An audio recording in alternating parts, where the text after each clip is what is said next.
这座老房子会出汗，粘稠的神秘液体不停地从天花板滴下来，流得满地都是。最近每个月都会流一次。大妈们看到却异常兴奋，像疯了一样蹲在地上，用长长的东西蘸着粘稠液体，吃得一脸享受，有的还趴在地上舔食。他们还会把液体收集起来，说这液体能包治百病。大叔喝了一口却一脸嫌弃，神秘液体越流越多，甚至连屋外也开始流。现在主要的流淌线路有3条，屋内2条，屋外1条。那这到底是什么东西？节目组找来专家，用热像仪测量，屋顶的温度竟然高达43度，这就很反常了。接着来到屋顶一探究竟，可以看到有些液体都凝固了，屋顶的木板都被浸透了。看来问题并没有那么简单。专家把手伸到里面去抠到了一坨湿哒哒黏糊糊的东西，吓得他赶紧爬了下来仔细一看，这不就是蜂巢吗？里面都是满满的蜂蜜，那为啥没有看到蜜蜂呢？蜜蜂去哪里了？专家说蜜蜂应该是去找新家了。由于最近大妈们在屋里上课，环境非常嘈杂，久而久之，蜂群不能安稳工作，最后不得已弃巢了。大妈们听到这个消息都很伤感，这么好吃的蜂蜜以后吃不到可咋办？刚解决完房子的问题，下面这家餐厅又发生了新的问题。深夜的餐厅里，14号桌的电铃一直响个不停，但14号桌并没有客人，而且桌子上也没有电铃。电铃半年前坏掉后就被店主丢了。诡异的现象已经持续了1年，最近还变得越来越离谱，从一天响1次变成了一天响无数次，甚至白天也会响铃。据店主回忆，半年前有个人经常来他家吃饭，就一直坐在14号桌。有一次和朋友发生了冲突，铃铛也是那次坏掉的，一直没有安装新的。从那次起，那人就没再来过。听说是出了车祸，也是从那时起14号铃就开始一直响，连顾客都觉得不可思议。店主现在听了铃声就会起鸡皮疙瘩，难不成真的被什么东西缠上了？节目组找来电铃厂家售后先检查了其他桌的电铃，都可以正常工作。售后说铃声系统没有任何问题，店主还是怕又找来了电器方面的专家，把设备拆开，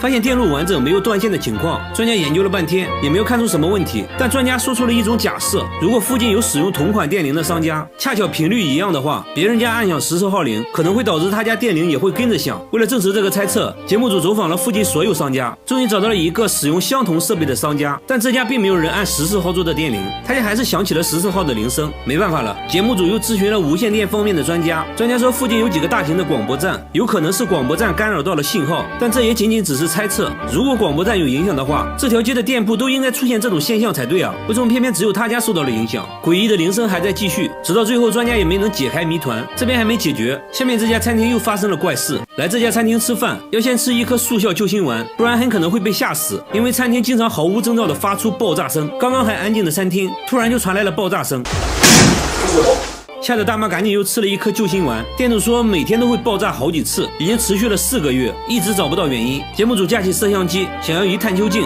凌晨3点又传来了爆炸声，甚至还产生了火花，难道是短路引起的？专家看到录像后分析，如果是短路的话，那整个餐厅都会停电。很明显不是，既然爆炸产生了火花，那一定会有烧焦的地方。一番检查下来呢，并没有发现烧焦的痕迹。工作人员不放弃，反复观看录像，发现火花是在排风扇附近产生的。把摄像机放到内部拍摄，终于拍到了火花产生的整个过程，推测就是排风扇的问题。来到屋外就发现有一条电线已经没有绝缘皮了，刚准备用电笔测量是否有电，突然就产生了电火花。看着烧焦的电线，专家终于解释了一切，说当空气中湿度比较大时，2个断开的电线之间就会产生电火花，声音经过通风管道放大，听起来就好像爆炸一样。随后给断开的电线包上胶带，餐厅终于恢复了正常。好了，我是月贝，关注我，每天一个迷惑行为大赏。仔细看，他的肚子可以瞬间变大3倍，疼痛随之而来。他每天都要经历好几次类似生孩子的痛苦。大姐的肚子在变大之前没有任何征兆，刚刚还在晾衣服，突然感觉不对劲，在丈夫的帮助下躺了下来，肚子也在肉眼可见的变大，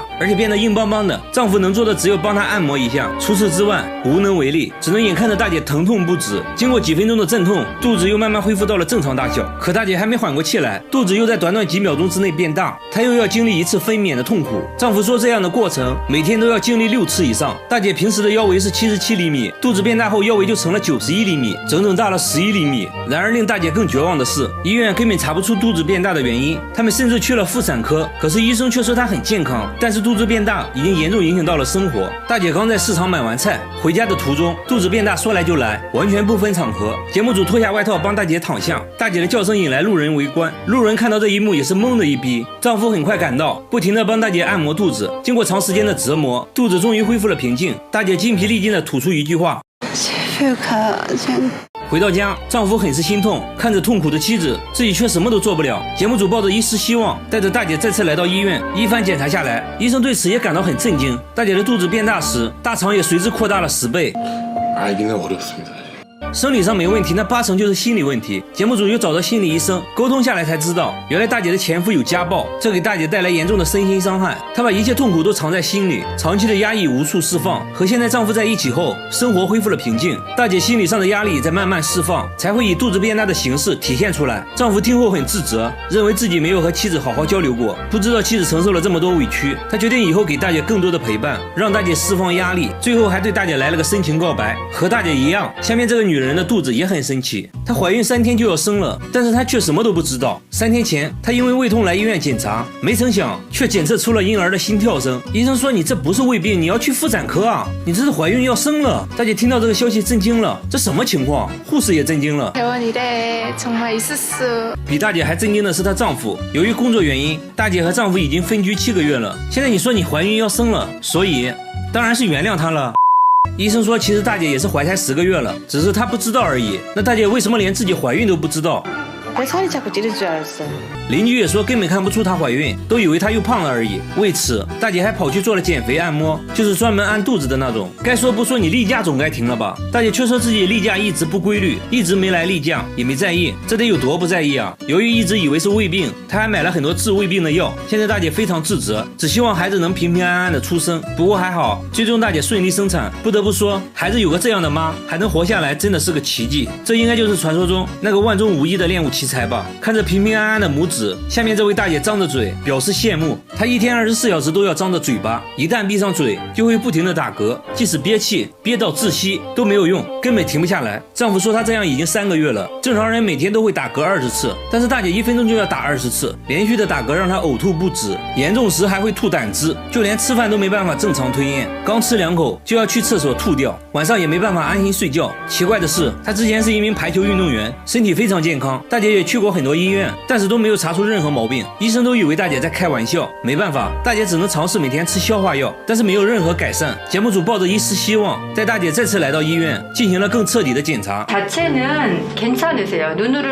还是和之前一样的结果，但是大姐的痛苦还在持续。之后，节目组又带大姐去看了中医，大夫先对大姐进行把脉，一番望闻问切后，对大姐进行红外线照射。就这样操作下来，奇迹发生了，大姐停止了打嗝。大夫说她这应该是焦虑症，是压力过大导致的，由于没有及时释放压力，就慢慢形成了心理疾病。这时大姐也缓缓说出了自己的故事，由于疫情原因无法工作，只能一直吃老本，而且理财投资也亏得一毛不剩，一气之下焦虑涌上心头。刚开始只是心率过快，慢慢就变成了不停打嗝，最后在中医的帮助下，她终于恢复了正常，不再打嗝。看来还是中医牛啊。好了，我是月贝，关注我，每天一个迷惑行为大赏。他每次坐地铁都要先把鞋油涂在脸上，连续10年每天涂1盒，10年来没洗过脸，厚厚的鞋油像抹了一层沥青，干裂后令他疼痛难忍。即使这样，他依旧每天涂抹。问他为什么要这样做，他却什么都不说，紧张地环顾四周，焦急地等待着什么，又好像在躲避着什么。随后等来一个女人，女人带他来到救济站吃饭。这里的工作人员说，女人是他姐姐，他们这样已经10年了，大家都不知道发生过什么。记者决定上前询问姐姐情况，没想到姐姐看到镜头越来越激动，冲着节目组大喊大叫。随后两人快速离开，又跑到了地铁站，随便找了个躺椅准备睡觉。此时气温只有4度，记者担心他们冻出病，提出要帮他们订房间，却被拒绝了。记者不忍心看他挨冻，脱下自己的外套给了他。白天还没等节目组找他们就急匆匆找到了节目组，把外套还了回来。第一次对记者说了谢谢，说不是自己的东西不能要。大家把姐弟俩带到了派出所，经过一番调查，总算搞清了他们的身份，家里父母健在，还有一个哥哥。大家随即决定带姐弟俩回家。刚上车一听说要回家，姐姐立马情绪失控，说什么都不要回家，哭着求大家放她走。无奈之下，只能让他们离开。随后记者单独找到了他家，才看清这家的情况。父亲身体不好，母亲痴呆。父亲说这两姐弟从小就不正常，经常无缘无故的一起离家出走，曾经多次阻止也无济于事。为了寻找他们，父亲到处张贴寻人启事，一直没有回音，还以为姐弟俩已经遭遇不测，就连父亲也不知道他们为什么每次都要离家出走。大家在地铁站找了好几天，总算又找到了姐弟俩。至于为啥不愿意回家，姐姐还是没有说。为了拉近彼此距离，记者决定跟他们同吃同住。每次在救济站，弟弟还会主动帮记者打饭，慢慢对记者敞开了心扉。记者顺势提议给他们找个住的地方，姐弟俩也接受了。弟弟的皮肤状况非常严重，甚至已经引起了溃疡。记者建议他先把鞋油洗掉，他犹豫了好久，看起来有所顾忌。经过长时间的劝说，他终于决定洗掉。随着一点点揉搓，大块的鞋油开始脱落，还差点把下水道堵住。从卫生间出来，像是变了一个人，恢复了皮肤应有的光泽。隔天，大家带姐弟俩去做了心理咨询，这才知道他为什么涂鞋油。